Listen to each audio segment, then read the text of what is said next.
Punjabi radio 'ਚ ਵੈਸੇ ਸੁਣ ਰਹੇ ਸਾਰੇ ਸਰੋਤਿਆਂ ਨੂੰ ਬਲਵਿੰਦਰ ਕੌਰ ਵੱਲੋਂ ਪਿਆਰ ਭਰੀ ਸਤਿ ਸ਼੍ਰੀ ਅਕਾਲ। ਤੇ ਜੀ ਪ੍ਰੋਗਰਾਮ ਖਬਰ ਤੇ ਨਜ਼ਰ ਵਿੱਚ ਸਾਡੇ ਨਾਲ ਹੋਣਗੇ ਬਲਤੇਜ ਪੰਨੂ ਜੀ। ਦੱਸਣਗੇ ਭਾਰਤ ਵਿੱਚ ਪੰਜਾਬ ਦੇ ਵਿੱਚ ਕੀ ਕੁਛ ਵਾਪਰਿਆ।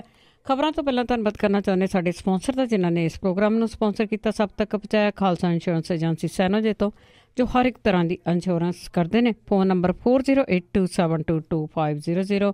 ਸ਼ਿਕਾਗੋ ਪੀਜ਼ਾ ਵਿਦ ਟਵਿਸਟ ਜਿਨ੍ਹਾਂ ਤੋਂ ਹਰ ਇੱਕ ਤਰ੍ਹਾਂ ਦਾ ਪੀਜ਼ਾ ਤੁਸੀਂ ਔਡਰ ਕਰ ਸਕਦੇ ਹੋ। ਪੀਜ਼ਾ ਔਡਰ ਕਰਨ ਲਈ ਵਿਜ਼ਿਟ ਕਰ ਸਕਦੇ ਹੋ www.chicagopizzatwist.com। 15% ਔਫ ਲੈਣ ਲਈ ਕੋਡ ਵਰਤ ਸਕਦੇ ਹੋ 1313। ਗੁਰਦੀਪ ਸਿੰਘ ਵਿਰਦੀ, ਕਲੋਵਸ, ਅਸ਼ਾਨਜੀਤ ਸਿੰਘ ਕਲੋਟੀ, ਜੁਬਾ ਸਿਟੀ, ਸਤਨਾਮ ਸਿੰਘ ਸ਼ੇਰਗਿਲਸ, ਸਲਮਾ, ਰਣਵੀਰ ਸਿੰਘ ਰਾਣਾ, ਬੇਕਰਸਫੀਲਡ, ਗੁਰਵੀਰ ਸਿੰਘ ਬਰਾੜ, ਫਰੈਜ਼ਨੋ ਤੋਂ ਬਹੁਤ ਬਹੁਤ ਧੰਨਵਾਦ ਕਰਦੇ ਹਾਂ। ਪ੍ਰੋਗਰਾਮ ਨੂੰ ਸਪਾਂਸਰ ਕੀਤਾ, ਸਭ ਤੱਕ ਪਹੁੰਚਾਇਆ। ਸਾਡੇ ਨਾਲ ਜੁੜ ਚੁੱਕੇ ਨੇ ਬਲਤੇਜ ਪੰਨੂ ਜੀ। ਸਤਿ ਸ਼੍ਰੀ ਅਕਾਲ, ਸਵਾਗਤ ਹੈ ਜੀ। ਸਤਿ ਸ਼੍ਰੀ ਅਕਾਲ ਜੀ, ਧੰਨਵਾਦ ਜੀ, ਬਹੁਤ ਮਿਹਰਬਾਨੀ। ਅੱਛਾ ਜੀ, ਗੱਲ ਕਰਦੇ ਹਾਂ ਜਿਸ ਤਰ੍ਹਾਂ ਪਿਛਲੇ ਸਾਲ ਵੀ ਆਧਾਰ ਕਾਰਡ ਦਾ ਬੜਾ ਰੌਲਾ ਗੋਲਾ ਪਿਆ ਸੀ। ਬਹੁਤ ਸਾਰੇ ਲੋਕ ਜਹਾਜ਼ ਭਰ ਕੇ ਚਲੇ ਗਏ ਸੀਗੇ ਆਧਾਰ ਕਾਰਡ ਬਣਾਉਣ, ਅਤੇ ਉਸ ਦਾ ਅਖੀਰ ਨੂੰ ਫੈਸਲਾ ਆ ਗਿਆ ਅਤੇ ਉਸ ਦੇ ਉੱਤੇ ਵੱਖ ਸਿਆਸੀ ਪਾਰਟੀਆਂ ਦੇ ਆਪੋ ਆਪਣੇ ਤਰਕ। ਬਿਲਕੁਲ ਜੀ, ਐਕਚੁਅਲੀ ਉਦੋਂ ਵੀ ਆਪਾਂ ਤਾਂ ਜਿਹੜਾ ਦੀ ਉਹ ਕਹਿੰਦੇ ਰਹੇ ਹਾਂ ਕਿ ਫੈਸਲਾ ਜਿਹੜਾ ਜੀ ਉਹ ਆ ਲੈਣ ਦਿਓ, ਐਵੇਂ ਕਾਹਲੀ ਕਰਨ ਦੀ ਜ਼ਰੂਰਤ ਤੇ ਨਹੀਂ ਗੀ। ਕਾਲੇ ਇੱਥੇ ਵੀ ਬਹੁਤ ਨੇ ਜਿਨ੍ਹਾਂ ਨੇ ਕੰਪਨੀਆਂ ਨੂੰ ਜਿਹੜੇ ਸੀਗੇ ਜੀ ਉਹ ਆਪਣੇ ਫੋਨ ਕੰਪਨੀਆਂ ਦੇ ਨਾਲ ਅਟੈਚ ਕਰ ਲਏ, ਕਿਉਂਕਿ ਕੰਪਨੀਆਂ ਨੇ ਗਲ 'ਚ ਅੰਗੂਠਾ ਬਹੁਤ ਦਿੱਤਾ ਸੀਗਾ ਕਿ ਛੇਤੀ ਕਰੋ ਨਹੀਂ ਤਾਂ ਤੁਹਾਡਾ ਫੋਨ ਜਿਹੜਾ ਜੀ ਉਹ ਬੰਦ ਹੋ ਜਾਊਗਾ, ਇਹਦੀ ਮੁਸ਼ਕਲ ਜਿਹੜੀ ਜੀ ਉਹ ਆਊਗੀ। ਸੋ ਲੋਕਾਂ ਨੇ ਜੋੜ ਲਿਆ ਆਧਾਰ ਨੂੰ ਨਾਲ। ਹੁਣ ਜਿਹੜਾ ਫੈਸਲਾ ਆਧਾਰ ਦੇ ਉੱਤੇ ਆਇਆ, ਬੇਸ਼ੱਕ ਇਹਦੇ ਉੱਤੇ ਜਿਹੜੀਆਂ ਵੱਖ ਸਿਆਸੀ ਪਾਰਟੀਆਂ ਨੇ ਉਹ ਆਪੋ ਆਪਣੇ ਤਰਕ ਦੇ ਰਹੀਆਂ ਨੇ। ਜਿਵੇਂ ਉਹ ਰਾਜ ਕਪੂਰ ਦੀ ਫਿਲਮ ਦਾ ਗਾਣਾ ਸੀ, ਨਾ ਤੁਮ ਜੀਤੇ ਨਾ ਹਮ ਹਾਰੇ, ਤੁਮਾਰੀ ਵੀ ਜੈ ਜੈ ਹਮਾਰੀ ਵੀ ਜੈ ਜੈ। ਦੋਵੇਂ ਆਪਣੀ ਜੈ ਜੈਕਾਰ ਜਿਹੜੀ ਆ ਜੀ ਉਹ ਕਰਨ ਦੇ ਵਾਸਤੇ ਲੱਗੇ ਹੋਏ ਆ। ਭਾਰਤੀ ਜਨਤਾ ਪਾਰਟੀ ਵਾਲੇ ਜਿਹੜੇ ਆ ਜੀ ਉਹ ਕਹਿੰਦੇ ਆ ਕਿ ਦੇਖੋ ਜੀ, ਇਹ ਤਾਂ ਸਾਡੀ ਜਿਹੜੀ ਮੋਦੀ ਸਰਕਾਰ ਹੈ ਉਹਦੀਆਂ ਗਰੀਬ ਪੱਖੀ ਨੀਤੀਆਂ ਦੀ ਜਿੱਤ ਹੈ। ਹੁਣ ਆਧਾਰ ਕਾਰਡ ਗਰੀਬ ਪੱਖੀ ਨੀਤੀਆਂ ਦੀ ਜਿੱਤ ਕਿਵੇਂ ਹੋ ਗਿਆ, ਇਹਦਾ ਖੁਲਾਸਾ ਤਾਂ ਉਹਦੇ ਨੇਤਾ ਹੀ ਜਿਹੜਾ ਜੀ ਉਹ ਕਰ ਸਕਦੇ ਆ, ਪਰ ਕਿਉਂਕਿ ਇਹ ਸਿਰਫ ਬੋਲਣ ਵਾਸਤੇ ਬੋਲਦੇ ਆ, ਖੁਲਾਸਾ ਕਰਨ ਦੇ ਵਾਸਤੇ ਨਹੀਂ। ਦੂਜੇ ਪਾਸੇ ਕਾਂਗਰਸ ਨੇ ਪ੍ਰਾਈਵੇਟ ਜਿਹੜੀਆਂ ਇਕਾਈਆਂ ਨੇ ਉਹਨਾਂ ਨੂੰ ਡੇਟਾ ਲੈਣ ਦਾ ਇਖਤਿਆਰ ਦੇਣ ਵਾਲੀ ਆਧਾਰ ਐਕਟ ਦੀ ਧਾਰਾ 57 ਰੱਦ ਕਰਨ ਦੇ ਫੈਸਲੇ ਦਾ ਸਵਾਗਤ ਕੀਤਾ ਤੇ ਇਹ ਕਿਹਾ ਕਿ ਇਹ ਭਾਰਤੀ ਜਨਤਾ ਪਾਰਟੀ ਦੇ ਮੂੰਹ ਤੇ ਚਪੇੜ ਹੈ।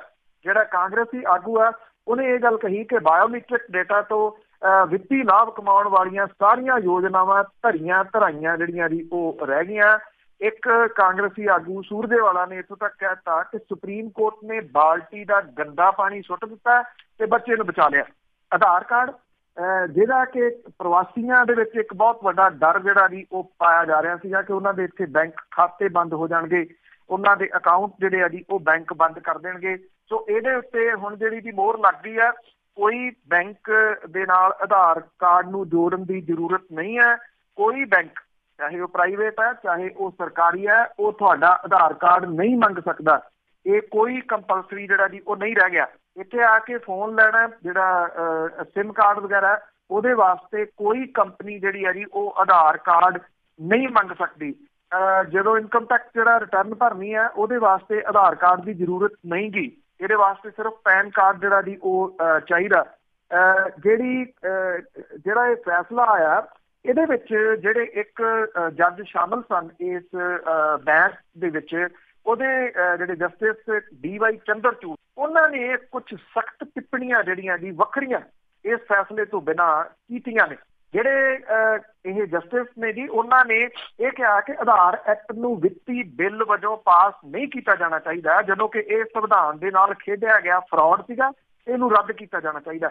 ਪਰ ਜਿਹੜੇ ਚੀਫ ਜਸਟਿਸ ਆਫ ਇੰਡੀਆ ਨੇ ਜੀ ਉਹਨਾਂ ਸਣੇ ਜਿਹੜੇ ਬਾਕੀ ਜੱਜ ਸੀ, ਇੱਕ ਤਾਂ ਚੀਫ ਜਸਟਿਸ ਦੀਪਕ ਮਿਸ਼ਰਾ, ਉਹਨਾਂ ਦੇ ਨਾਲ AK ਸੀਕਰੀ, ਅਸ਼ੋਕ ਭੂਸ਼ਣ ਤੇ AM ਖਨਵਿਲਕਰ, ਉਹਨਾਂ ਨੇ ਲੋਕ ਸਭਾ ਦੇ ਵੱਲੋਂ ਆਧਾਰ ਬਿੱਲ ਨੂੰ ਮਨੀ ਬਿੱਲ ਦੇ ਤੌਰ ਤੇ ਪਾਸ ਕੀਤੇ ਜਾਣ ਨੂੰ ਸਹੀ ਕਰਾਰ ਜਿਹੜਾ ਜੀ ਉਹ ਦਿੱਤਾ। ਜਿਹੜੇ DY ਚੰਦਰਚੂੜ ਨੇ ਜੀ ਉਹਨਾਂ ਨੇ ਇਹ ਗੱਲ ਕਹੀ ਆ ਕਿ ਜਿਹੜਾ ਆਧਾਰ ਲੋਕਾਂ ਦਾ ਜਿਹੜਾ ਜੀ ਜਿਹਨਾਂ ਨੇ ਡਾਟਾ ਲੈ ਲਿਆ, ਜਿਹੜੀਆਂ ਕੰਪਨੀਆਂ ਨੇ ਖਾਸ ਤੌਰ ਦੇ ਉੱਤੇ ਉਹਨਾਂ ਨੇ ਫੋਨ ਕੰਪਨੀਆਂ ਤੇ ਪ੍ਰਾਈਵੇਟ ਬੈਂਕਿੰਗ ਜਿਹੜੀ ਕਹੀ, ਉਹਨਾਂ ਨੇ ਕਿਹਾ ਕਿ ਇਹ 6 ਮਹੀਨੇ ਦੇ ਵਿੱਚ ਇਹਨਾਂ ਨੂੰ ਡਾਟਾ ਡਿਲੀਟ ਕੀਤੇ ਜਾਣ ਦੇ ਹੁਕਮ ਜਿਹੜੇ ਆ ਜੀ ਉਹ ਦਿੱਤੇ ਜਾਣੇ ਚਾਹੀਦੇ ਆ। ਉਹਨਾਂ ਦਾ ਇਹ ਵੱਖਰਾ ਜਿਹੜਾ ਜੀ ਉਹ ਤਰਕ ਇਹ ਜ਼ਿਆਦਾ ਚਰਚਾ ਦਾ ਵਿਸ਼ਾ ਜਿਹੜਾ ਜੀ ਉਹ ਬਣਿਆ ਹੋਇਆ। ਪਰ ਜਾਂਦੇ ਇਹ ਜ਼ਰੂਰ ਦੱਸਦਾ ਜੀ ਇਸ ਖਬਰ ਦੇ ਅੰਤ ਦੇ ਵਿੱਚ ਕਿ ਜਿਹੜੇ ਬਾਹਰ ਬੈਠੇ ਨੇ ਉਹਨਾਂ ਨੂੰ ਇਸ ਮਾਮਲੇ ਦੇ ਉੱਤੇ ਘਬਰਾਉਣ ਦੀ ਜ਼ਰੂਰਤ ਨਹੀਂ ਗੀ ਕਿ ਉਹਨਾਂ ਨੂੰ ਆਧਾਰ ਕਾਰਡ ਜਿਹੜਾ ਜੀ ਉਹ ਬੈਂਕ ਦੇ ਵਾਸਤੇ ਚਾਹੀਦਾ ਜਾਂ ਫੋਨ ਦੇ ਵਾਸਤੇ ਜਿਹੜਾ ਜੀ ਉਹ ਚਾਹੀਦਾ। ਉਹਨਾਂ ਦੇ ਅਕਾਊਂਟ ਸੁਰੱਖਿਅਤ ਨੇ, ਉਹਨਾਂ ਨੂੰ ਕੁਛ ਨਹੀਂ ਹੋਣ ਲੱਗਿਆ ਜੀ। ਜੇ ਕੋਈ ਬੈਂਕ ਅਜੇ ਵੀ ਕੋਈ ਮੰਗਦਾ ਜਿਹੜਾ ਜੀ ਉਹਦੀ ਸ਼ਿਕਾਇਤ ਕੀਤੀ ਜਾ ਸਕਦੀ ਹੈ। ਹਾਂਜੀ ਬਿਲਕੁਲ ਜੀ, ਜਿਹੜੀਆਂ ਸਾਨੂੰ ਬੇਸਿਕ ਲੋੜਾਂ ਹੁੰਦੀਆਂ ਆ ਪੰਜਾਬ ਵਿੱਚ ਆਣ ਕੇ ਉਹਨਾਂ ਲਈ ਆਧਾਰ ਕਾਰਡ ਦੀ ਕੋਈ ਜ਼ਰੂਰਤ ਨਹੀਂ ਹੈਗੀ। ਅੱਗੇ ਤਾਂ ਹੱਟੀਆਂ ਭੱਠੀਆਂ ਵਾਲਿਆਂ ਨੇ ਸਾਰਿਆਂ ਨੇ ਮੰਗਣੇ ਸ਼ੁਰੂ ਕਰ ਦਿੱਤੇ ਸੀਗੇ। ਅਤੇ ਅੱਗੇ ਪੰਜਾਬ ਪੁਲਿਸ ਦੀ ਗੱਲ ਕਰੀਏ, ਜਿਹੜਾ ਅਤਿਆਚਾਰੀ ਚਿਹਰਾ ਇਹਨਾਂ ਦਾ ਜਿਹੜਾ ਇਹਨਾਂ ਦੇ ਨਾਂ ਨਾਲ ਜੁੜਦਾ ਆ ਅਤੇ ਉਹ ਸਮੇਂ ਸਮੇਂ 'ਤੇ ਬਾਹਰ ਆਉਂਦਾ। ਹੁਣ ਅੰਮ੍ਰਿਤਸਰ ਦੀ ਪੁਲਿਸ ਦਾ ਜਿਹੜਾ ਖਤਰਨਾਕ ਚਿਹਰਾ ਆ ਇੱਕ ਵਾਰੀ ਫਿਰ ਸਾਹਮਣੇ ਆਇਆ। ਬਿਲਕੁਲ ਜੀ, ਇਹ ਪਿੰਡ ਸ਼ਹਿਜ਼ਾਦਾ ਪਿੰਡ ਆ ਅੰਮ੍ਰਿਤਸਰ ਦੇ ਵਿੱਚ। ਉੱਥੋਂ ਦੀ ਇੱਕ ਔਰਤ ਦੇ ਨਾਲ ਜੋ ਕੁਛ ਜਿਹੜਾ ਜੀ ਉਹ ਪੁਲਿਸ ਨੇ ਕੀਤਾ, ਉਹਦੀ ਜਿਹੜੀ ਵੀਡੀਓ CCTV ਫੁਟੇਜ ਦੇ ਰਾਹੀਂ ਸਾਹਮਣੇ ਆ ਗਈ। ਉਹਨੇ ਇੱਕ ਵਾਰੀ ਫੇਰ ਖਾਕੀ ਦਾ ਜਿਹੜਾ ਸੀਗਾ ਜੀ ਤਾਲਿਬਾਨੀ ਚਿਹਰਾ ਉਹ ਸਾਹਮਣੇ ਲਿਆਂਦਾ। ਹਾਲਾਂਕਿ ਇਹਦੇ ਪਿੱਛੇ ਜਿਹੜੇ ਉੱਥੋਂ ਦੇ ਕੁਝ ਨੇਤਾ ਨੇ ਉਹਨਾਂ ਦੇ ਨਾਲ ਜਿਹੜੀ ਗੱਲ ਕੀਤੀ ਆ, ਉਹ ਨਾਮ ਤਾਂ ਨਹੀਂ ਆਪਣਾ ਜਿਹੜਾ ਜੀ ਉਹ ਮੂਹਰੇ ਲਿਆਉਣਾ ਚਾਹੁੰਦੇ, ਪਰ ਉਹਨਾਂ ਨੇ ਇਹ ਗੱਲ ਦੱਸੀ ਆ ਕਿ ਸਾਡੀ ਤਾਂ ਕੋਈ ਵਾਹ ਹੀ ਨਹੀਂ ਚੱਲਦੀ। ਉਹ ਕਹਿੰਦੇ ਆ ਕਿ ਜਿਹੜੇ ਸਾਬਕਾ ਅਕਾਲੀ ਮੰਤਰੀ ਨੇ ਉਹਦੀ ਚੱਲਦੀ ਹੈ ਦਿਹਾੜੀ, ਤੇ ਉਹਦੇ ਕਹੇ ਦੇ ਉੱਤੇ ਇਹ ਬਹੁਤਾ ਕੁਛ ਜਿਹੜਾ ਜੀ ਉਹ ਹੋਇਆ ਕੀ ਆ ਜੀ ਕਿ ਪਹਿਲਾਂ ਤਾਂ 22 ਤਰੀਕ ਨੂੰ ਪੁਲਿਸ ਜਿਹੜੀ ਆ ਇੱਕ ਵਿਅਕਤੀ ਗੁਰਵਿੰਦਰ ਸਿੰਘ ਜਿਹੜਾ ਜੀ ਉਹਦੇ ਘਰੇ ਜਾਂਦੀ ਆ, ਔਰ ਜਿਹਦੇ ਜ਼ਮੀਨ ਦੇ ਵਾਸਤੇ ਕੋਈ ਝਗੜਾ ਜਿਹੜਾ ਜੀ ਛੋਟਾ ਮੋਟਾ ਦੱਸਿਆ ਜਾਂਦਾ, ਉਹਨੂੰ ਚੁੱਕਣ ਦੇ ਵਾਸਤੇ ਜਿਹੜੀ ਹੈ ਜੀ ਜਾਂਦੀ ਹੈ ਕ੍ਰਾਈਮ ਬ੍ਰਾਂਚ ਦੀ। ਉਦੋਂ ਉਹ ਘਰੇ ਨਹੀਂ ਮਿਲਦਾ। ਜਿਹੜਾ ਪਰਿਵਾਰ ਹੈ ਉਹਦੇ ਉੱਤੇ ਇਹ ਲੋਕ ਤਸ਼ੱਦਦ ਜਿਹੜਾ ਜੀ ਉਹ ਕਰਦੇ ਆ, ਤਸ਼ੱਦਦ ਟਾਈਪ ਜਿਹੜਾ ਜੀ ਉਹ ਕਰਦੇ ਆ, ਗਾਲਾਂ ਦੇਣੀਆਂ, ਠੁੱਡੇ ਮਾਰਨੇ, ਜੋ ਕੁਝ ਪੁਲਿਸ ਜਿਹੜੀ ਜੀ ਉਹ ਕਰਦੀ ਹੈ। ਪਰਿਵਾਰ ਦੇ ਜਿਹੜੇ ਮੈਂਬਰ ਨੇ, ਜਿਹੜੀ ਖਾਸ ਤੌਰ ਦੇ ਉੱਤੇ ਜਿਹੜਾ ਇੱਕ ਵਿਅਕਤੀ ਹੈ ਜੀ ਪਰਿਵਾਰ ਦਾ ਮੁੱਢਲਾ ਮੈਂਬਰ ਗੁਰਵਿੰਦਰ ਸਿੰਘ, ਉਹਦੀ ਪਤਨੀ ਜਸਵਿੰਦਰ ਕੌਰ ਜਿਹੜੀ ਆ ਇਹਦੀ ਸ਼ਿਕਾਇਤ ਕਰਦੀ ਆ ਸੀਨੀਅਰ ਅਫਸਰਾਂ ਦੇ ਕੋਲੇ ਲਿਖਤੀ ਰੂਪ ਦੇ ਵਿੱਚ। ਉਸ ਸ਼ਿਕਾਇਤ ਦੇ ਉੱਤੇ ਕੁਝ ਵੀ ਨਹੀਂ ਹੁੰਦਾ ਜੀ। ਹੁੰਦਾ ਕੀ ਆ ਕਿ ਦੁਬਾਰਾ ਕੱਲ ਸਵੇਰੇ ਜਿਹੜੀ ਹੈ ਜੀ ਇਹ ਪੁਲਿਸ ਚਲੇ ਜਾਂਦੀ ਆ, ਔਰ ਪਿੰਡ ਵਾਲੇ ਵੀ ਕੁਝ ਲੋਕ ਦੱਸਦੇ ਆ ਕਿ ਉਸ ਟਾਈਮ ਇਹਨਾਂ ਨੇ ਦਾਰੂ ਪੀਤੀ ਹੋਈ ਸੀ ਪੁਲਿਸ ਨੇ ਜਿਹੜੀ ਵੀ। ਜਾ ਕੇ ਜਿਹੜਾ ਉਹ ਗੁਰਵਿੰਦਰ ਸਿੰਘ ਫੇਰ ਨਹੀਂ ਮਿਲਦਾ ਘਰੇ, ਤੇ ਉਹਦੀ ਜਿਹੜੀ ਪਤਨੀ ਆ ਉਹ ਇਹ ਕਹਿੰਦੀ ਆ ਕਿ ਇਹ ਵਿਖਾਓ ਕਿ ਤੁਹਾਡੇ ਕੋਲੇ ਕਿਹੜੇ ਸਰਚ ਵਾਰੰਟ ਹੈ ਜਿਹਦੇ ਕਰਕੇ ਤੁਸੀਂ ਦੂਜੀ ਵਾਰੀ ਆਏ ਹੋ, ਕਾਹਦੇ ਵਿੱਚ ਮੇਰਾ ਪਤੀ ਤੇ ਜਿਹੜਾ ਮੁੰਡਾ ਜੀ ਉਹ ਤੁਹਾਨੂੰ ਲੜੀਂਦੇ ਆ। ਬਜਾਏ ਇਹਦੇ ਕਿ ਇਹਦਾ ਜਵਾਬ ਦਿੱਤਾ ਜਾਵੇ, ਇਹ ਚੁੱਕ ਕੇ ਉਹ ਔਰਤ ਜਿਹੜੀ ਆ ਉਹਨੂੰ ਹੀ ਜਿਹੜਾ ਜੀ ਜਿਹੜੀ ਗੱਡੀ ਤੇ ਆਏ ਉਹਦੀ ਛੱਤ ਦੇ ਉੱਤੇ ਚੁੱਕ ਕੇ ਸੁੱਟ ਦਿੰਦੇ ਆ ਜੀ। ਇਹਨਾਂ ਦੇ ਨਾਲ ਨਾ 22 ਤਰੀਕ ਨੂੰ, ਨਾ ਜਦੋਂ ਇਹ ਕੱਲ ਘਟਨਾ ਵਾਪਰੀ ਆ, ਕੋਈ ਜਿਹੜੀ ਲੇਡੀ ਕਾਂਸਟੇਬਲ ਸੀ, ਸਾਰੇ ਮੇਲ ਜਿਹੜੇ ਮੈਂਬਰ ਸੀਗੇ, ਔਰ ਚੁੱਕ ਕੇ ਨਾ ਸਿਰਫ ਗੱਡੀ ਦੀ ਛੱਤ ਦੇ ਉੱਤੇ ਸੁੱਟ ਦਿੰਦੇ ਆ, ਗੱਡੀ ਤੋੜ ਲੈਂਦੇ ਆ। ਪੂਰੇ ਪਿੰਡ ਦੇ ਵਿੱਚ ਇਹਨਾਂ ਨੇ ਗੱਡੀ ਜਿਹੜੀ ਜੀ ਉਹ ਘੁਮਾਈ। CCTV ਕੈਮਰੇ ਥਾਂ ਦੇ ਉੱਤੇ ਅੱਜ ਕੱਲ੍ਹ ਲੱਗੇ ਆ, ਉਹਨਾਂ ਵਿਚਲੀ ਫੁਟੇਜ ਨੇ ਸਾਰੀ ਕਹਾਣੀ ਜਿਹੜੀ ਜੀ ਉਹ ਸਾਹਮਣੇ ਲਿਆਤੀ। ਜਦੋਂ ਲੋਕ ਜਿਹੜੇ ਸੀਗੇ ਗਲੀਆਂ ਦੇ ਵਿੱਚ ਨਿਕਲਣੇ ਸ਼ੁਰੂ ਹੋ ਗਏ, ਫਿਰ ਇਹਨਾਂ ਨੇ ਜੀਪ ਜਿਹੜੀ ਉੱਥੋਂ ਇਹ ਜਿਹੜਾ ਪਿੰਡ ਸੀਗਾ ਜੀ ਚਵਿੰਡਾ ਬਾਈਪਾਸ ਵੱਲ ਨੂੰ ਜਿਹੜਾ ਜੀ ਮੋੜ ਲਈ ਇਹਨਾਂ ਨੇ, ਔਰ ਜਦੋਂ ਤੇਜ਼ ਮੋੜੀ ਤਾਂ ਇਹ ਜਿਹੜੀ ਔਰਤ ਸੀ ਉਹ ਗੱਡੀ ਦੇ ਉੱਤੋਂ ਛੱਤ ਤੋਂ ਡਿੱਗ ਪਈ। ਜਿਵੇਂ ਇਹ ਡਿੱਗੀ, ਜਿਹੜੀ CCTV ਫੁਟੇਜ ਦੇ ਵਿੱਚ ਜਿਹੜਾ ਜੀ ਉਹ ਸਾਹਮਣੇ ਆਇਆ, ਪਤਾ ਨਹੀਂ ਇਹ ਬਚ ਕਿਵੇਂ ਗਈ ਜੀ। ਇਹ ਉਹਦੇ ਹੈਡ ਇੰਜਰੀ ਜਾਂ ਫਿਰ ਉਹਦੀ ਧੌਣ ਜਿਹੜੀ ਜੀ ਉਹ ਟੁੱਟ ਜਾਂਦੀ ਤੇ ਉਹਦੀ ਡੈਥ ਵੀ ਹੋ ਸਕਦੀ ਸੀ। ਉੱਥੇ ਉਹਨੂੰ ਸੁੱਟ ਕੇ ਜਿਹੜਾ ਜੀ ਇਹ ਭੱਜ ਗਏ। ਔਰ ਜਦੋਂ ਇਹ ਮਾਮਲਾ ਜਿਹੜਾ ਸੀਗਾ ਜੀ ਸੋਸ਼ਲ ਮੀਡੀਆ ਦੇ ਉੱਤੇ ਚੱਲਦਾ ਕੁਝ ਚੈਨਲਾਂ ਦੇ ਉੱਤੇ ਜਿਹੜਾ ਜੀ ਆ ਗਿਆ, ਤੇ ਪੁਲਿਸ ਨੇ ਹੁਣ ਕੀਤਾ ਕੀ ਹੈ ਕਿ ਇੱਕ ਜਿਹੜਾ ਮੈਂਬਰ ਹੈ, ਇੱਕ SP ਜਿਹੜਾ ਜੀ ਉਹਦੀ ਡਿਊਟੀ ਲਾਤੀ ਹੈ ਕਿ ਉਹ ਇਹਦੀ ਇਨਵੈਸਟੀਗੇਸ਼ਨ ਜਿਹੜਾ ਜੀ ਉਹ ਕਰੂਗਾ। ਅਜੇ ਕੰਨਾਂ ਤੇ ਜੂੰ ਜਿਹੜੀ ਹੈ ਜੀ ਉਹ ਚੰਡੀਗੜ੍ਹ ਤੱਕ ਨਹੀਂ ਸਰਕੀ। ਉਹਦਾ ਕਾਰਨ ਕੀ ਹੈ, ਜਿੱਧਰ ਮੈਂ ਤੁਹਾਨੂੰ ਇਸ਼ਾਰਾ ਜਿਹੜਾ ਜੀ ਉਹ ਕੀਤਾ, ਉਹ ਤਾਂ ਪ੍ਰਮੁੱਖ ਕਾਰਨ ਹੈ ਕਿ ਇਸ ਸਭ ਕਾਸੇ ਦੇ ਪਿੱਛੇ ਇੱਕ ਜਿਹੜਾ ਜੀ ਸਾਬਕਾ ਜਿਹੜਾ ਅਕਾਲੀ ਮੰਤਰੀ ਹੈ ਜੀ ਉਹ ਸ਼ਾਮਲ ਹੈ ਇਹਦੇ ਵਿੱਚ, ਔਰ ਉਹਨੇ ਸਾਰਾ ਕੁਝ ਕਰਵਾਇਆ। ਔਰ ਜਿਹਦੇ ਨਾਲ ਹੋਇਆ ਜੀ ਉਹ ਕਾਂਗਰਸੀ ਪਰਿਵਾਰ ਦੇ ਵਿੱਚੋਂ ਜਿਹੜਾ ਜੀ ਉਹ ਦੱਸੇ ਜਾ ਰਹੇ ਨੇ, ਔਰ ਕਾਂਗਰਸੀ ਪਰਿਵਾਰ ਦੇ ਨਾਲ ਇਹ ਹੋਇਆ। ਔਰ ਕਾਂਗਰਸੀ ਜਿਹੜੇ ਨੇ ਜੀ ਉਹ ਤਰ੍ਹਾਂ ਕਰ ਰਹੇ ਆ ਕਿ ਸਾਡੀ ਸੁਣਵਾਈ ਕੋਈ ਨਹੀਂ ਗੀ। ਇਦੋਂ ਵੱਧ ਤਾਂ ਹੋਰ ਜਿਹੜੀ ਉਹ ਖਬਰ ਦੀ ਵਿਸਤਾਰ ਹੋ ਹੀ ਨਹੀਂ ਸਕਦਾ। ਲੋਕਾਂ ਦਾ ਕੀ ਬਣੂਗਾ ਜੀ ਜੇ ਇਹੋ ਜਿਹੇ ਹਾਲਾਤ ਬਣੇ ਹੋਏ ਆ, ਤੇ ਲੋਕੀ ਵਿਚਾਰੇ ਕੀ ਕਰਨਗੇ, ਕਿੱਥੇ ਜਾਣਗੇ? ਤੇ ਅੱਗੇ ਰੇਤਾ ਬਜਰੀ ਦੀਆਂ ਜੇ ਕੀਮਤਾਂ ਦੀ ਗੱਲ ਕਰੀਏ, ਅਸਮਾਨੀ ਚੜੀਆਂ ਹੋਈਆਂ, ਪਰ ਸਰਕਾਰ ਬੇਬਸ। ਬਿਲਕੁਲ ਜੀ, ਇਸ ਲਈ ਜੋ ਰੇਟ ਪਿਛਲੀ ਸਰਕਾਰ ਦੇ ਸਮੇਂ ਸੀ ਉਦੋਂ ਵੀ ਤਾਂ ਜਿਹੜੇ ਆ ਜੀ ਉਹ ਚੜ ਗਿਆ ਜੀ। ਤੁਸੀਂ ਇਹ ਕਹਿ ਲਓ ਹੱਥਾਂ 'ਚੋਂ ਰੇਤਾ ਕਿਰਦੀ ਤਾਂ ਸੁਣੀ ਸੀ, ਇਹ ਕੀਮਤਾਂ ਜਿਹੜੀਆਂ ਜੀ ਉਹ ਕਿਰ ਗਈਆਂ।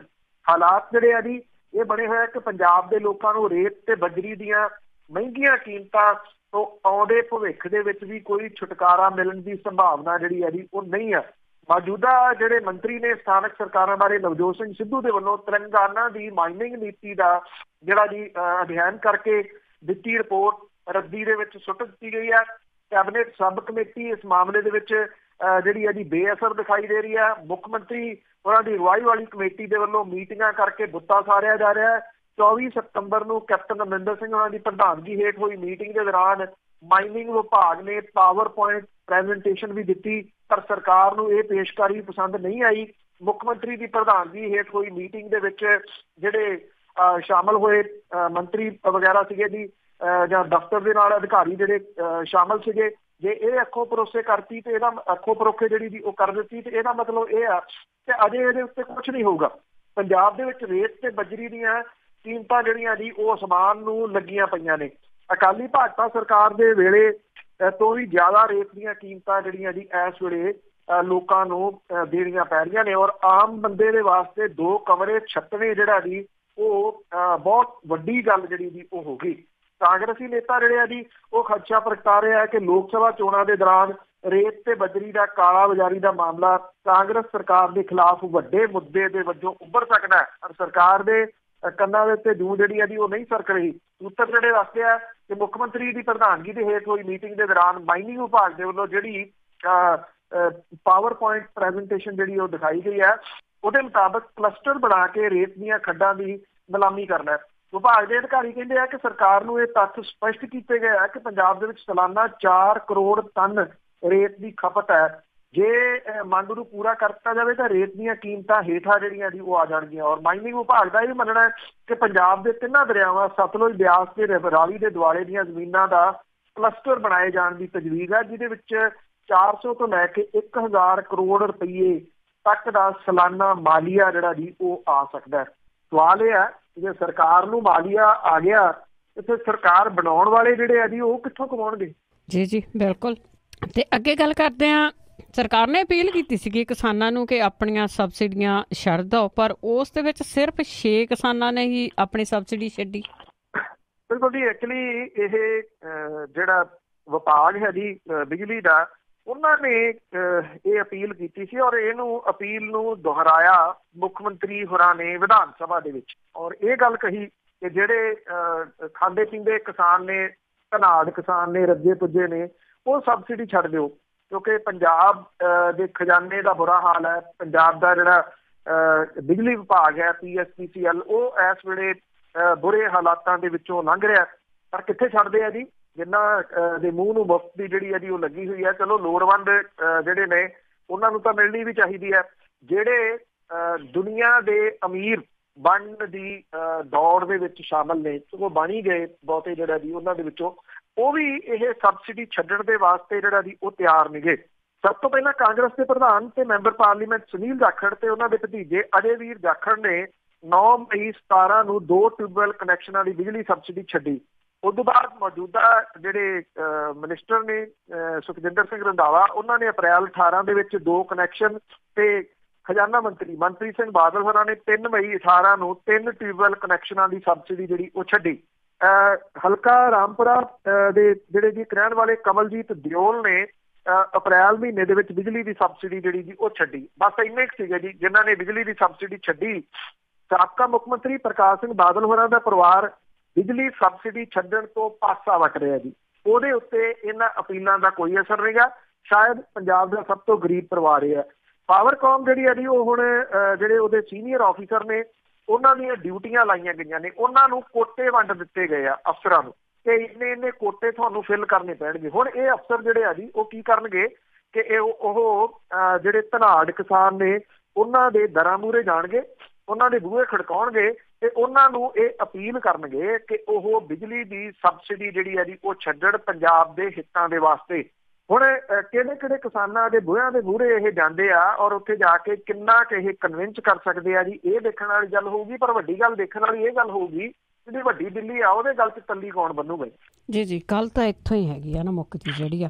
ਤੇ ਅੱਗੇ ਝੂਠੇ ਪੁਲਿਸ ਮੁਕਾਬਲਿਆਂ ਦੀ ਜੇ ਗੱਲ ਕਰੀਏ ਤਾਂ 26 ਸਾਲਾਂ ਬਾਅਦ ਕੇਸ ਦਾ ਫੈਸਲਾ ਹੋਇਆ, ਜਦ ਕਿ ਮੇਰੇ ਖਿਆਲ ਆ ਫੈਸਲਾ ਸੁਣਨ ਵਾਲੇ ਵੀ ਥੋੜੇ ਰਹਿ ਗਏ ਹੋਣੇ। ਬਿਲਕੁਲ ਜੀ, ਐਕਚੁਅਲੀ ਜਿਨ੍ਹਾਂ ਦੇ ਉੱਤੇ ਮਾਮਲੇ ਦਰਜ ਸੀਗੇ ਜੀ ਉਹ ਵੀ ਤੁਰਤਰਾ ਗਏ, ਕੁਛ ਜਿਹੜੇ ਜੀ ਇਹ ਰਹਿ ਗਏ। ਔਰ ਇਹ ਮਾਮਲਾ ਜਿਹੜਾ ਜੀ 1992 ਦਾ 18 ਸਤੰਬਰ 1992 ਨੂੰ ਪੁਲਿਸ ਜਿਹੜੀ ਹੈ ਜੀ ਬਿਆਸ ਥਾਣੇ ਦੀ ਜਿਹੜੀ ਪੁਲਿਸ ਹੈ ਉਹ ਇੱਕ ਮੁੰਡਾ ਜਿਹੜਾ ਜੀ ਉਹਨੂੰ ਚੁੱਕਦੀ ਹੈ। ਉਹਦੀ ਉਮਰ ਜਿਹੜੀ ਹੈ ਜੀ ਸਿਰਫ 15 ਸਾਲ ਹੈ। ਇਹ ਪਿੰਡ ਪੱਲਾ ਪੈਂਦਾ ਥਾਣਾ ਬਿਆਸ ਦੇ ਵਿੱਚ। ਹਰਪਾਲ ਸਿੰਘ 15 ਸਾਲ ਦਾ ਸੀਗਾ ਜੀ, ਔਰ ਉਹਨੂੰ ਚੁੱਕ ਕੇ ਘਰੋਂ ਜਿਹੜਾ ਜੀ ਉਹ ਲੈ ਗਈ ਬਿਆਸ ਦੇ ਨੇੜੇ ਝੂਠੇ ਪੁਲਿਸ ਮੁਕਾਬਲੇ ਦੇ ਵਿੱਚ ਉਹਨੂੰ ਮਾਰ ਦਿੱਤਾ। ਇਹ ਕਿਹਾ ਗਿਆ ਕਿ ਉਹਦੇ ਨਾਲ ਇੱਕ ਹੋਰ ਮੁੰਡਾ ਸੀਗਾ। 270 ਰਾਊਂਡ ਜਿਹੜੇ ਆ ਜੀ ਕਹਿੰਦੇ ਇਹਨਾਂ ਨੇ ਚਲਾਏ, ਔਰ ਕਹਿੰਦੇ ਗੋਲਾਬਾਰੀ ਪੁਲਿਸ ਨੇ ਵੀ ਅੱਗੋਂ ਕੀਤੀ ਤੇ ਉਹਦੇ ਵਿੱਚ ਹਰਪਾਲ ਸਿੰਘ ਜਿਹੜਾ ਸੀ ਮਾਰਿਆ ਗਿਆ ਤੇ ਦੂਜਾ ਭੱਜ ਗਿਆ। ਉਹਦੀ ਜਿਹੜੀ ਮਾਂ ਹੈ ਹਰਪਾਲ ਸਿੰਘ ਦੀ, ਉਸ ਬਜ਼ੁਰਗ ਔਰਤ ਨੇ, ਇਸ ਵੇਲੇ ਬਜ਼ੁਰਗ ਹੋ ਚੁੱਕੀ ਹੈ ਜੀ, ਉਹਨੇ ਇੱਕ ਬਹੁਤ ਲੰਬੀ ਲੜਾਈ ਲੜੀ। 26 ਸਾਲ ਪੁਰਾਣੇ ਕੇਸ ਦੇ ਵਿੱਚ ਹੁਣ CBI ਦੀ ਵਿਸ਼ੇਸ਼ ਅਦਾਲਤ ਨੇ ਇਹਦੇ ਵਿੱਚ ਉਮਰ ਕੈਦ ਦੀ ਸਜ਼ਾ ਜਿਹੜੀ ਹੈ ਜੀ ਉਹ ਸੁਣਾਈ। ਪੰਜਾਬ ਪੁਲਿਸ ਦੇ 2 ਰਿਟਾਇਰਡ ਅਫਸਰ ਨੇ ਜੀ, ਇੱਕ ਤਾਂ SHO ਰਘਬੀਰ ਸਿੰਘ ਤੇ ਸਬ ਇੰਸਪੈਕਟਰ ਦਾਰਾ ਸਿੰਘ, ਇਹਨੂੰ ਉਮਰ ਕੈਦ ਦੀ ਸਜ਼ਾ ਜਿਹੜੀ ਹੈ ਜੀ ਉਹ ਸੁਣਾਈ ਆ। ਇਹਨਾਂ ਨੇ ਇਹਨੂੰ ਝੂਠੇ ਪੁਲਿਸ ਮੁਕਾਬਲੇ ਦੇ ਵਿੱਚ ਜਿਹੜਾ ਜੀ ਉਹ ਮਾਰਿਆ। 3 ਜਿਹੜੇ ਪੁਲਿਸ ਕਰਮਚਾਰੀ ਸਿਪਾਹੀ ਸੀ, ਜਿਹੜੇ ਜਸਵੀਰ ਸਿੰਘ, ਨਿਰਮਲਜੀਤ ਸਿੰਘ ਤੇ ਪਰਮਜੀਤ ਸਿੰਘ, ਇਹਨਾਂ ਨੂੰ ਬਰੀ ਕਰਤਾ। ਕੇਸ ਦੇ ਵਿੱਚ ਨਾਮਜ਼ਦ ਸਬ ਇੰਸਪੈਕਟਰ ਰਾਮ ਲਵਾਇਆ, ਹੌਲਦਾਰ ਹੀਰਾ ਸਿੰਘ ਤੇ ਸਿਪਾਹੀ ਸੁਰਿੰਦਰਪਾਲ ਸਿੰਘ, ਇਹਨਾਂ ਦੀ ਮੌਤ ਜਿਹੜੀ ਆ ਜੀ ਉਹ ਹੋ ਚੁੱਕੀ ਹੋਈ ਆ। ਇੰਨਾ ਲੰਮਾ ਜਿਹੜਾ ਜੀ ਉਹ ਕੇਸ ਝੱਲਣਾ ਕੋਈ ਛੋਟੀ ਮੋਟੀ ਗੱਲ ਨਹੀਂ ਗੀ ਜੀ। ਜਿਨ੍ਹਾਂ ਵਕੀਲਾਂ ਨੇ ਇਹ ਕੇਸ ਜਿਹੜਾ ਜੀ ਉਹ ਲੜਿਆ, ਸ਼ਾਬਾਸ਼ੀ ਉਹਨਾਂ ਦੀ ਵੀ ਆ ਜੀ, ਪਰ ਇਹੋ ਜੀ ਸ਼ਾਬਾਸ਼ੀ ਵੀ 26 ਸਾਲ ਬਾਅਦ ਜਿਹੜਾ ਜੀ ਉਹ ਫੈਸਲਾ ਆਵੇ ਤੇ ਅੱਜ ਉਹ ਜਿਹੜੀ ਬੁੱਢੀ ਮਾਂ ਹੈ ਜਿਹੜੀ ਬਚਦੀ ਆ ਬਲਵਿੰਦਰ ਕੌਰ, ਉਹਨੂੰ ਵਿਚਾਰੀ ਨੂੰ ਸੰਭਾਲਣ ਵਾਲਾ ਵੀ ਕੋਈ ਨਹੀਂ ਹੈਗਾ ਜੀ, ਕਿਉਂਕਿ ਇਕੱਲਾ ਕਾਰਾ ਉਹਨਾਂ ਦਾ ਪੁੱਤ ਸੀਗਾ ਇਹ 15 ਸਾਲ ਦਾ ਹਰਪਾਲ ਸਿੰਘ, ਜਿਹਨੂੰ ਪੁਲਿਸ ਵਾਲਿਆਂ ਨੇ ਘਰੋਂ ਚੁੱਕ ਕੇ ਪੁਲਿਸ ਮੁਕਾਬਲਾ ਜਿਹੜਾ ਜੀ ਉਹ ਬਣਾਤਾ ਸੀਗਾ। ਜਿਹੜਾ ਮੁੰਡਾ ਨਾਲ ਭੱਜਿਆ ਸੀਗਾ ਇਹਨਾਂ ਦੇ, ਉਹ ਕੁਛ ਦਿਨਾਂ ਤੋਂ ਬਾਅਦ ਪੁਲਿਸ ਨੇ ਕਾਬੂ ਕਰ ਲਿਆ ਸੀਗਾ, ਔਰ 15 ਦਿਨ ਬਾਅਦ ਉਹਦਾ ਵੀ ਜਿਹੜਾ ਜੀ ਉਹ ਪੁਲਿਸ ਮੁਕਾਬਲਾ ਹੋ ਗਿਆ ਸੀ, ਔਰ ਉਸ ਪੁਲਿਸ ਮੁਕਾਬਲੇ ਦੇ ਵਿੱਚ ਉਹ ਵੀ ਮਾਰਿਆ ਗਿਆ ਸੀ। ਇੱਕ ਚਿਹਰਾ ਅੰਮ੍ਰਿਤਸਰ ਵਾਲਾ ਤੁਹਾਨੂੰ ਜਿਹੜਾ ਜੀ ਉਹ ਦੱਸਿਆ, ਜੋ ਕੁਛ ਕੱਲ ਅੰਮ੍ਰਿਤਸਰ ਦੀ ਡਿਸਟ੍ਰਿਕਟ ਦੀ ਪੁਲਿਸ ਦੇ ਵਿੱਚ ਜਿਹੜਾ ਜੀ ਉਹ ਵਾਪਰਿਆ। ਇੱਕ ਚਿਹਰਾ ਜਿਹੜਾ ਜੀ ਇਹ 26 ਸਾਲ ਪੁਰਾਣਾ ਹੈ। ਕੰਪੈਰੀਜ਼ਨ ਦੋਨਾਂ ਦੇ ਵਿਚਾਲੇ ਇਹ ਹੈ ਕਿ ਕੀ ਸੋਚ ਜਿਹੜੀ ਹੈ ਜੀ ਉਹ ਪੁਲਿਸ ਦੀ ਇਹਨਾਂ 26 ਸਾਲਾਂ ਦੇ ਦੌਰਾਨ ਕਿਤੇ ਬਦਲੀ ਹੋਈ ਨਜ਼ਰ ਆਉਂਦੀ ਹੈ ਜੀ। ਇਹ ਸਰੋਤਿਆਂ ਦੇ ਉੱਤੇ ਜਿਹੜਾ ਜੀ ਉਹ ਸਵਾਲ ਹੈ ਕਿ ਉਹ ਇਹ ਸੋਚਣ ਕਿ ਕਿੰਨਾ ਕੁ ਬਦਲਿਆ ਉਹਨਾਂ ਨੂੰ ਚਿਹਰਾ ਨਜ਼ਰ ਆਉਂਦਾ। ਇਹ ਤਾਂ ਸਦਾ ਹੀ ਦਰਿੰਦਿਆਂ ਵਾਲਾ ਰਿਹਾ ਜੀ। ਤੇ ਅੱਗੇ ਆਪਾਂ ਗੱਲ ਕਰਦੇ ਹਾਂ ਜੀ, ਜਥੇਦਾਰ ਦੇ ਉੱਤੇ ਲੱਗਦੇ ਸੀਗੇ ਜੀ ਦੋਸ਼, ਉਹਨੇ ਇੰਨੀ ਪ੍ਰਾਪਰਟੀ ਕਿਵੇਂ ਬਣਾ ਲਈ ਆ, ਆਮਦਨ ਤੋਂ ਜ਼ਿਆਦਾ ਬਣਾ ਲਈ ਆ, ਪਰ ਹੁਣ ਜਥੇਦਾਰ ਨੇ ਵੀ ਕਹਿੰਦੇ ਚੁੱਪ ਤੋੜੀ ਆ। ਬਿਲਕੁਲ ਜੀ, ਐਕਚੁਅਲੀ ਜਿਹੜੇ ਗਿਆਨੀ ਗੁਰਬਚਨ ਸਿੰਘ ਹੋਰੀ ਨੇ, ਉਹਨਾਂ ਦੇ ਉੱਤੇ, ਉਹਨਾਂ ਦੇ ਮੁੰਡੇ ਦੇ ਉੱਤੇ ਦੋਸ਼ ਤਾਂ ਲੱਗਦੇ ਰਹੇ, ਪਰ ਏਦਾਂ ਸੀਗਾ ਜੀ ਕਿ ਵਿਧਾਨ ਸਭਾ ਦੇ ਔਨ ਰਿਕਾਰਡ ਜਿਹੜੇ ਸੀਗੇ ਉਹ ਪਹਿਲੀ ਵਾਰੀ ਵੱਡੇ ਦੋਸ਼ ਜਿਹੜੇ ਸੀ ਉਹ ਲੱਗੇ, ਜਿਹਦੇ ਵਿੱਚ ਇਹ ਕਿਹਾ ਗਿਆ ਕਿ ਕੁਝ ਸਾਲ ਪਹਿਲਾਂ ਇੱਕ ਮੰਜੇ ਦੇ ਉੱਤੇ ਜਿਹੜਾ ਜੀ ਕੁਝ ਸਮਾਨ ਵੇਚਣ ਵਾਲੇ ਉਹ ਕਰੋੜਾਂ ਰੁਪਈਏ ਦੇ 3 ਸਟਾਰ ਹੋਟਲ ਦੇ ਮਾਲਕ ਕਿਵੇਂ ਬਣ ਗਏ, ਔਰ ਉਹਨਾਂ ਦੇ ਮੁੰਡੇ ਦਾ ਡੰਗਰਾਂ ਦਾ ਵਪਾਰ ਜਿਹੜਾ ਸੀਗਾ ਉਹ ਕਰੋੜਾਂ ਦੇ ਵਿੱਚ ਜਿਹੜਾ ਜੀ ਉਹ ਕਿਵੇਂ ਚਲੇ ਗਿਆ। ਇਹ ਡੰਗਰ ਜਿਹੜੇ ਜੀ ਮੰਡੀਆਂ ਦਾ ਠੇਕਾ ਜਿਹੜਾ ਲਿਆ ਜਾਂਦਾ ਸੀਗਾ, ਇਹ ਕਿਵੇਂ ਠੇਕਾ ਮਿਲਿਆ, ਇਹ ਇੱਕ ਇਨਵੈਸਟੀਗੇਸ਼ਨ ਦਾ ਜਿਹੜਾ ਜੀ ਉਹ ਪਾਰਟ ਹੈ।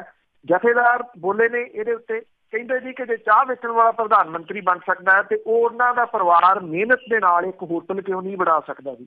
ਔਰ ਉਹਨਾਂ ਨੇ ਇਹ ਕਿਹਾ ਕਿ ਜੇ ਕਿਰਤ ਤੇ ਮਿਹਨਤ ਉਹਨਾਂ ਦਾ ਪਰਿਵਾਰ ਕਰ ਰਿਹਾ ਤੇ ਇਹਦੇ ਵਿੱਚ ਕੋਈ ਜੁਰਮ ਨਹੀਂਗਾ। ਜਥੇਦਾਰ ਨੇ ਇਹ ਵੀ ਜਿਹੜੀ ਦੀ ਗੱਲ ਕਹੀ ਕਿ ਉਹਨਾਂ ਦਾ ਇੱਕ ਬੇਟਾ ਜਿਹੜਾ ਹੋਟਲ ਦਾ ਕਾਰੋਬਾਰ ਕਰਦਾ ਤੇ ਮੰਡੀਆਂ ਦੇ ਵਿੱਚ ਡੰਗਰਾਂ ਦਾ ਠੇਕਾ ਜਿਹੜਾ ਜੀ ਉਹ ਲੈਂਦਾ। ਉਹ ਕਹਿੰਦੇ ਕਿ ਉਹ ਮਿਹਨਤ ਤੇ ਇਮਾਨਦਾਰੀ ਦੀ ਕਿਰਤ ਕਰਦਾ ਹੈ ਤੇ ਕਿਰਤ ਕਰਨਾ ਕੋਈ ਜੁਰਮ ਨਹੀਂਗਾ। ਜਥੇਦਾਰ ਨੇ ਇਹ ਵੀ ਕਿਹਾ ਕਿ ਇਹ ਕਾਰੋਬਾਰ ਉਹਨਾਂ ਦੇ ਬੇਟੇ ਦਾ, ਜਿਹਦੇ ਨਾਲ ਉਹਨਾਂ ਦਾ ਕੋਈ ਵਾਹ ਵਾਸਤਾ ਨਹੀਂਗਾ। ਜੇ ਜਥੇਦਾਰ ਦੇ ਬੇਟਾ ਪਾਸੇ ਕਰਤਾ ਜਾਵੇ, ਜਥੇਦਾਰ ਦਾ ਨਾਮ ਪਾਸੇ ਕਰਤਾ ਜਾਵੇ, ਤਾਂ ਉਹਦੇ ਬੇਟੇ ਨੂੰ ਕੋਈ ਸਟਾਰ ਹੋਟਲ ਬਣਾਉਣ ਦੇ ਵਾਸਤੇ ਕਿਹੜਾ ਜਿਹੜਾ ਜੀ ਕੌਰੂ ਦਾ ਖਜ਼ਾਨਾ ਮਿਲਿਆ ਸੀ, ਜਾਂ ਫਿਰ ਉਹਦੇ ਕੋਲੇ ਕਿਹੜੀ ਗਿੱਦੜ ਸਿੰਘੀ ਆ ਗਈ ਸੀ ਜਿਹਦੇ ਨਾਲ ਉਹਨੂੰ 100-100 ਕਰੋੜ ਰੁਪਏ ਦੇ ਠੇਕੇ ਮਿਲਣ ਲੱਗ ਗਏ। ਇਹਦੇ ਕਾਰੋਬਾਰ ਦੇ ਨਾਲ ਕੋਈ ਲੈਣਾ ਦੇਣਾ ਨਹੀਂ। ਪਰ ਜਿਹੜਾ ਕਾਰੋਬਾਰ ਜਥੇਦਾਰ ਹੋਰਾਂ ਨੇ ਕੀਤਾ ਜੀ, ਕੌਮ ਦੇ ਨਾਲ ਮੇਰਾ ਖਿਆਲ ਉਹਦੀ ਡਿਟੇਲ ਅਜੇ ਉਹਨਾਂ ਨੇ ਜਿਹੜੀ ਜੀ ਉਹ ਨਹੀਂ ਦੱਸੀ। ਹਾਂ, ਜਿਹੜਾ ਪਿਛਲੇ ਦਿਨਾਂ ਦੇ ਵਿੱਚ ਗੱਲ ਸਾਹਮਣੇ ਆਈ ਸੀ ਕਿ ਉਹਦਾ ਮੁੰਡੇ ਨੂੰ ਇਸ ਵਾਰੀ ਠੇਕਾ ਨਹੀਂ ਮਿਲਿਆ, ਉਹਦੇ ਵਿੱਚ ਵੀ ਕੋਈ ਬਹੁਤੀ ਸੱਚਾਈ ਨਹੀਂ ਗੀ, ਕਿਉਂਕਿ ਪਿਛਲੀ ਵਾਰੀ ਜਿਹੜਾ ਠੇਕਾ ਸੀਗਾ 107 ਕਰੋੜ ਰੁਪਏ ਦਾ ਡੰਗਰਾਂ ਦਾ ਲਿਆ ਸੀ। ਇਸ ਵਾਰੀ ਉਹੀ ਠੇਕਾ 70 ਕਰੋੜ ਦਾ ਜਾਂਦਾ। ਸਰਕਾਰ ਜਿਹੜੀ ਆ ਉਹ 30 ਕਰੋੜ ਦਾ ਘਾਟਾ ਜਿਹੜਾ ਜੀ ਉਹ ਕਿਉਂ ਚੱਲ ਰਹੀ ਹੈ? ਇਹ ਕਿਹਾ ਜਾ ਰਿਹਾ ਹੈ ਕਿ ਇਹ ਏਡੀ ਮਿਲੀ ਭੁਗਤ ਦੇ ਨਾਲ ਹੋ ਰਿਹਾ ਹੈ। ਕੰਪਨੀਆਂ ਨਵੀਆਂ ਖੜੀਆਂ ਕਰ ਲਈਆਂ ਜਾਂਦੀਆਂ ਨੇ ਹਰ ਵਾਰੀ। ਪਹਿਲੀ ਜਿਹੜੀ ਕੰਪਨੀਆਂ ਨੂੰ ਸਾਈਡਲਾਈਨ ਕਰਕੇ ਨਵੀਂ ਕੰਪਨੀ ਦੇ ਵਿੱਚ ਕੁਝ ਨਵੇਂ ਪਾਰਟਨਰ ਰਲਾ ਕੇ ਕੁਝ ਥਾਵਾਂ ਦੇ ਉੱਤੇ ਸਾਈਲੈਂਟ ਪਾਰਟਨਰ ਬਣ ਜਾਂਦੇ ਆ, ਕੁਝ ਥਾਵਾਂ ਦੇ ਉੱਤੇ ਨਾਲ ਜਿਹੜੇ ਆ ਜੀ ਸਹਿ ਪਾਰਟਨਰ ਬਣ ਜਾਂਦੇ ਆ। ਕੰਪਨੀ ਉਹੀ ਆ ਜਿਹਨੇ ਠੇਕਾ ਜਿਹੜਾ ਜੀ ਲਿਆ, ਨਾਮ ਬਦਲ ਗਿਆ, ਬੰਦੇ ਨਹੀਂ ਬਦਲੇ। ਜਿਹੜਾ ਠੇਕਾ 100 ਕਰੋੜ ਦਾ ਲਿਆ ਸੀ, ਸਗੋਂ ਉਹ 30 ਕਰੋੜ ਦੇ ਫਾਇਦੇ ਦੇ ਵਿੱਚ ਜਿਹੜਾ ਜੀ ਉਹ ਲੈ ਲਿਆ 70 ਕਰੋੜ ਦਾ। ਜੇ ਇਹਦੀ ਇਨਵੈਸਟੀਗੇਸ਼ਨ ਹੋਵੇ ਤਾਂ ਜਿਹੜਾ ਦੁੱਧ ਦਾ ਦੁੱਧ ਪਾਣੀ ਦਾ ਪਾਣੀ ਸਾਹਮਣੇ ਆ ਸਕਦਾ ਹੈ ਕਿ ਇਹ ਜਿਹੜੀ ਨਵੀਂ ਕੰਪਨੀ ਜਿਹਨੂੰ ਠੇਕਾ ਦਿੱਤਾ ਗਿਆ ਉਹਦੇ ਮਾਲਕ ਕੌਣ ਹੈ ਤੇ ਕਿਹੜੇ ਕਿਹੜੇ ਉਹਦੇ ਮਾਲਕ ਨੇ, ਕਿਹੜੇ ਕਿਹੜੇ ਉਹਦੇ ਸਾਈਲੈਂਟ ਪਾਰਟਨਰ ਨੇ। ਤੇ ਇੱਕ ਕੰਪਨੀ ਜਿਹੜੀ ਆ ਉਹ ਇੱਕ ਬਿੱਡ ਕਰਦੀ ਹੈ, ਦੂਜੀ ਜਿਹੜੀ ਕੰਪਨੀ ਆ ਉਹ ਜਿਹੜੀ ਵੱਧ ਬਿੱਡ ਕਰਦੀ ਆ ਉਹ ਕਿਹਦੀ ਆ। ਇੱਥੇ ਸਾਰੀ ਕਹਾਣੀ ਜਿਹੜੀ ਆ ਜੀ ਉਹ ਸਮਝ ਆ ਜਾਣੀ ਆ। ਜਥੇਦਾਰ ਸਾਹਿਬ ਦਾ ਇਹ ਤਰਕ ਜਿਹੜਾ ਜੀ ਇਹ ਮੰਨਣ ਯੋਗ ਨਹੀਂ ਆ। ਕਿਸੇ ਵੀ ਸਮਝਦਾਰ ਵਿਅਕਤੀ ਦੇ ਸੰਗ ਦੇ ਹੇਠ ਇਹ ਨਹੀਂ ਉਤਰਦਾ। ਬਿਲਕੁਲ ਜੀ ਬਿਲਕੁਲ। ਜੇ ਚਾਹ ਵੇਚਣ ਵਾਲਾ ਤਾਂ ਦੇਖੋ, ਮੈਂ ਤਾਂ ਕਿਹਾ ਸ਼ਾਇਦ ਉਹ ਕਹਿਣਗੇ ਕਿ ਜਿਸ ਤਰ੍ਹਾਂ ਬਾਦਲ ਕਹਿ ਦਿੰਦੇ ਵੀ ਮੈਨੂੰ ਤਾਂ ਪਤਾ ਹੀ ਨਹੀਂ ਮੇਰਾ ਕੀ ਕੁਛ ਹੈਗਾ ਆ। ਤੇ ਅੱਗੇ ਗੱਲ ਕਰਦੇ ਹਾਂ ਵੀ ਹਾਲਾਤ ਕਿਸ ਤਰ੍ਹਾਂ ਦੇ ਪੰਜਾਬ ਦੇ ਵਿੱਚ ਆ। ਹੜ੍ਹਾਂ ਵਾਲੇ ਹਾਲਾਤ ਅਜੇ ਵੀ ਬਣੇ ਪਏ ਆ, ਪਰ ਸਰਕਾਰ ਇੰਨੀ ਸੁਸਤ ਕਿਉਂ ਆ? ਉਹ ਬੇਸ਼ੱਕ ਜਿਹੜਾ ਜੀ ਇਸ ਵੇਲੇ ਟਲਿਆ ਤਾਂ ਹੋਇਆ ਜੀ ਜਿਹੜਾ ਖਤਰਾ ਹੈ ਹੜ੍ਹਾਂ ਦਾ, ਪਰ ਕੁਝ ਥਾਵਾਂ ਦੇ ਉੱਤੇ ਇਹ ਟੈਂਪਰੇਰੀ ਜਿਹੜਾ ਜੀ ਉਹ ਟਲਿਆ ਹੋਇਆ। ਉਹਦਾ ਜਿਹੜਾ ਪ੍ਰਮੁੱਖ ਕਾਰਨ ਹੈ ਜੀ ਉਹ ਇਹ ਆ ਕਿ ਜਿਹੜਾ ਪਾਣੀ ਆ ਰਿਹਾ ਹਿਮਾਚਲ ਤੋਂ ਉੱਤੋਂ ਪਹਾੜਾਂ ਦੇ ਵਿੱਚੋਂ ਉਹ ਕੰਟੀਨਿਊਸ ਜਿਹੜੇ ਡੈਮ ਨੇ ਉਹਨਾਂ ਦੇ ਵਿੱਚ ਆ ਰਿਹਾ ਜੀ। ਪੌਂਗ ਡੈਮ ਜਿੱਥੇ ਖਤਰੇ ਦਾ ਨਿਸ਼ਾਨ ਜਿਹੜਾ ਜੀ ਉਹ 1390 ਫੁੱਟ ਹੈ, ਇੱਥੇ ਜਿਹੜਾ 1392 ਦੇ ਉੱਤੇ ਜਿਹੜਾ ਜੀ ਉਹ ਪਹੁੰਚ ਚੁੱਕਿਆ ਹੋਇਆ ਔਰ 24 ਘੰਟਿਆਂ ਦੇ ਵਿੱਚ 2.7 ਫੁੱਟ ਜਿਹੜਾ ਜੀ ਵਾਧਾ ਦਰਜ ਹੋਇਆ ਇਸ ਪਾਣੀ ਦਾ। ਜਿਹੜੀ ਭਾਖੜਾ ਬਿਆਸ ਬੋਰਡ ਆ ਜੀ ਉਹ ਇਹ ਕਹਿੰਦੇ ਆ ਕਿ 1410 ਫੁੱਟ ਤੱਕ ਪਾਣੀ ਦੀ ਸਮਰੱਥਾ ਜਿਹੜਾ ਰੱਖਣ ਵਾਲਾ ਇਹ ਡੈਮ ਹੈ, ਇਹਦੇ ਵਿੱਚ 1395 ਫੁੱਟ ਪਾਣੀ ਜਿਹੜਾ ਜੀ ਉਹ ਭਰਿਆ ਜਾ ਸਕਦਾ ਹੈ। ਖਤਰੇ ਦਾ ਨਿਸ਼ਾਨ 1390 ਫੁੱਟ ਜਿਹੜਾ ਜੀ ਉਹ ਹੈ। ਇਹਦੇ ਵਿੱਚ ਪਾਣੀ ਅਜੇ ਹੋਰ ਜਿਹੜਾ ਜੀ ਉਹ ਰੋਕਿਆ ਜਾ ਸਕਦਾ। ਔਰ ਰਣਜੀਤ ਸਾਗਰ ਡੈਮ ਜਿਹੜਾ ਜੀ ਇੱਥੇ ਪਾਣੀ ਦਾ ਪੱਧਰ 526.73 ਤੱਕ ਜਿਹੜਾ ਜੀ ਉਹ ਪਹੁੰਚ ਚੁੱਕਿਆ ਹੈ। ਇਹਦੀ ਸਮਰੱਥਾ ਜਿਹੜੀ ਹੈ ਜੀ ਉਹ 527.91 ਹੈ। ਭਾਵ ਕਿ ਇਹ ਜਿਹੜਾ ਜੀ ਇਹਦੇ ਵਿੱਚ ਵੱਧ ਤੋਂ ਵੱਧ ਪਾਣੀ ਦਾ ਪੱਧਰ ਜਿਹੜਾ 525 ਮੀਟਰ ਜਿਹੜਾ ਜੀ ਹੋ ਰਿਹਾ, ਇਹ ਇਹਦੇ ਤੋਂ ਕ੍ਰਾਸ ਕਰ ਚੁੱਕਿਆ ਹੋਇਆ। ਭਾਖੜਾ ਨੰਗਲ ਡੈਮ ਦੇ ਪਾਣੀ ਦਾ ਪੱਧਰ ਜਿਹੜਾ 24 ਘੰਟਿਆਂ ਦੇ ਵਿੱਚ 1.79 ਫੁੱਟ ਦਾ ਇਹਦੇ ਵਿੱਚ ਵਾਧਾ ਹੋਇਆ ਔਰ ਪਾਣੀ ਦਾ ਪੱਧਰ 1660.24 ਫੁੱਟ ਦੇ ਉੱਤੇ ਪਹੁੰਚ ਗਿਆ, ਜਿੱਥੇ 1680 ਫੁੱਟ ਤੱਕ ਪਾਣੀ ਜਮ੍ਹਾਂ ਕੀਤਾ ਜਾ ਸਕਦਾ। ਭਾਖੜਾ ਨੰਗਲ ਡੈਮ ਅਜੇ ਫਿਰ ਵੀ ਜਿਹੜਾ ਜੀ ਉਹ ਸੁਰੱਖਿਅਤ ਹੈ, ਉੱਥੋਂ ਪਾਣੀ ਅਜੇ ਛੱਡਣ ਦੀ ਜ਼ਰੂਰਤ ਨਹੀਂ ਜੇ ਪਹਾੜਾਂ ਦੇ ਵਿੱਚ ਜਿਹੜਾ ਜੀ ਉਹ ਮੀਂਹ ਨਹੀਂ ਪੈਂਦਾ। ਪਰ ਜਿਵੇਂ ਪਾਣੀ ਅਜੇ ਪਹਿਲੇ ਮੀਂਹ ਦਾ ਜਿਹੜਾ ਜੀ ਉਹ ਕੰਟੀਨਿਊਸ ਇਕੱਠਾ ਹੋ ਰਿਹਾ, ਜਿਹੜੇ ਹਿਸਾਬ ਦੇ ਨਾਲ ਇਕੱਠਾ ਹੋ ਰਿਹਾ, ਤੇ ਪੌਂਗ ਡੈਮ ਦਾ ਜਿਹੜਾ ਉੱਥੋਂ ਛੱਡਿਆ ਜਾ ਸਕਦਾ। ਰਣਜੀਤ ਸਾਗਰ ਡੈਮ ਤੋਂ ਵੀ ਪਾਣੀ ਜਿਹੜਾ ਜੀ ਉਹ ਛੱਡਣਾ ਪਊਗਾ।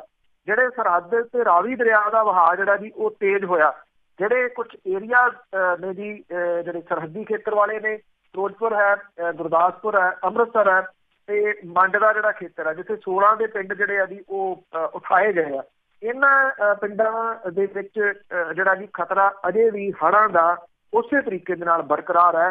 ਲੋਕ ਜਿਹੜੇ ਆ ਜੀ ਉਹ ਡਰੇ ਹੋਏ ਆ ਔਰ ਡਰੇ ਹੋਏ ਲੋਕ ਜਿਹੜੇ ਆ ਜੀ ਉਹ ਪ੍ਰਸ਼ਾਸਨ ਤੋਂ ਵੱਡੀ ਉਮੀਦ ਦੀ ਆਸ ਜਿਹੜੀ ਆ ਉਹ ਰੱਖਦੇ ਆ।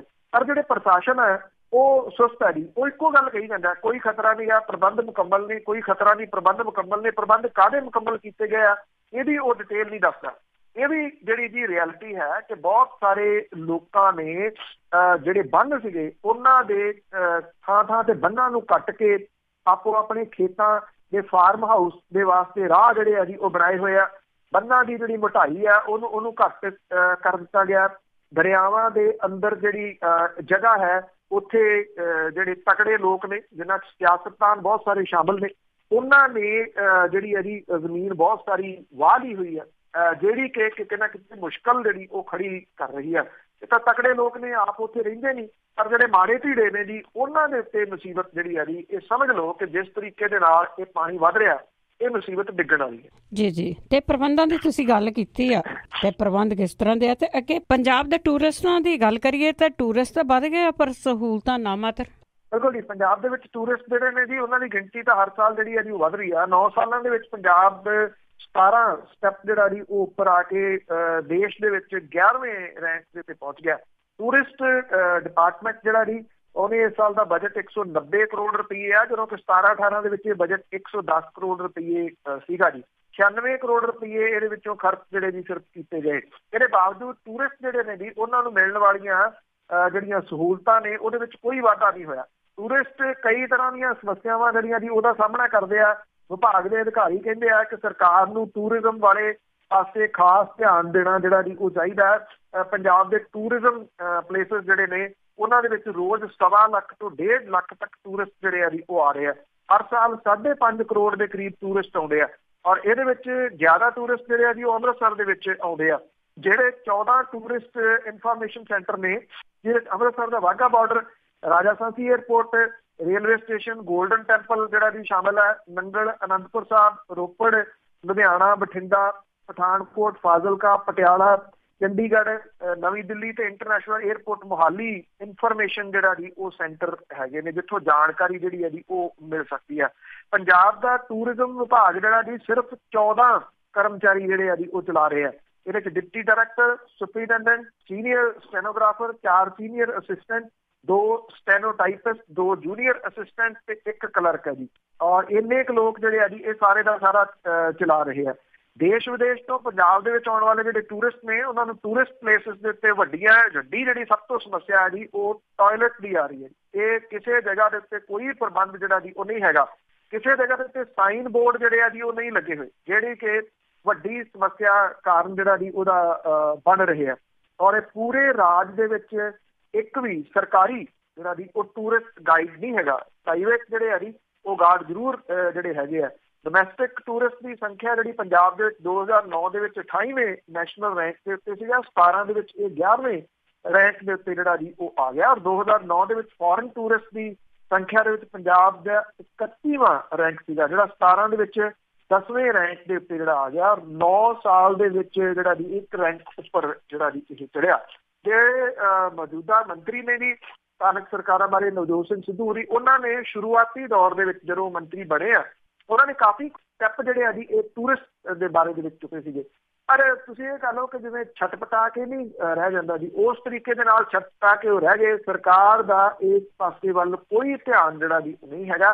ਹਾਲਾਂਕਿ ਜਿਹੜੇ ਕੁਝ ਸੂਬੇ ਇਸ ਤਰ੍ਹਾਂ ਦੇ ਹੈਗੇ ਆ ਜਿਹਦੇ 'ਚ ਰਾਜਸਥਾਨ ਖਾਸ ਤੌਰ ਦੇ ਉੱਤੇ ਵਰਣਨ ਹੋਊਗਾ। ਚਲੋ ਤੁਸੀਂ ਹਿਮਾਚਲ ਪ੍ਰਦੇਸ਼ ਨੂੰ ਸਾਈਡਲਾਈਨ ਕਰ ਲਓ ਕਿ ਉਹ ਪਹਾੜੀ ਏਰੀਆ, ਲੋਕ ਠੰਡੀਆਂ ਥਾਵਾਂ ਦੀ ਭਾਲ ਦੇ ਵਿੱਚ ਜਾਂਦੇ ਆ ਉੱਧਰ। ਰਾਜਸਥਾਨ ਤਾਂ ਠੰਡੀ ਥਾਂ ਨਹੀਂ ਹੈਗਾ। ਰਾਜਸਥਾਨ ਜਿਹੜਾ ਜੀ ਉਹ ਟੂਰਿਸਟ ਤੋਂ ਕਿੰਨਾ ਜਿਹੜਾ ਜੀ ਸਰਕਾਰ ਕਮਾਉਂਦੀ ਆ ਇਹ ਤਾਂ ਮੇਰਾ ਖਿਆਲ ਦੱਸਣ ਦੀ ਜ਼ਰੂਰਤ ਨਹੀਂ, ਪਰ ਸਰਕਾਰ ਦਾ ਇਸ ਟੂਰਿਸਟ ਇੰਡਸਟਰੀ ਵੱਲ ਜਿਹੜਾ ਜੀ ਉਹ ਵੇਖਣ ਦਾ ਸਮਾਂ ਹੀ ਹੈ ਜੀ। ਜੀ ਬਿਲਕੁਲ ਖਿਆਲ ਹੀ ਨਹੀਂ। ਬਹੁਤ ਧੰਨਵਾਦ ਬਲਤੇਜ ਪੰਨੂ ਜੀ। ਮਿਹਰਬਾਨੀ ਜੀ, ਧੰਨਵਾਦ ਜੀ, ਸਤਿ ਸ਼੍ਰੀ ਅਕਾਲ। ਸਤਿ ਸ਼੍ਰੀ ਅਕਾਲ ਜੀ। ਤੇ ਸਰੋਤੇ ਸਨ ਬਲਤੇਜ ਪੰਨੂ ਜੋ ਸਾਡੇ ਨਾਲ ਜੁੜਦੇ ਨੇ, ਕਰਦੇ ਨੇ ਖਬਰਾਂ। ਇਸੇ ਦੇ ਨਾਲ ਸਾਡਾ ਅੱਜ ਦਾ ਬੁਲਟਨ ਇੱਥੇ ਹੀ ਸਮਾਪਤ। ਬਲਵਿੰਦਰ ਕੌਰ ਵੱਲੋਂ ਆਪ ਸਭ ਨੂੰ ਪਿਆਰ ਭਰੀ ਸਤਿ ਸ਼੍ਰੀ ਅਕਾਲ।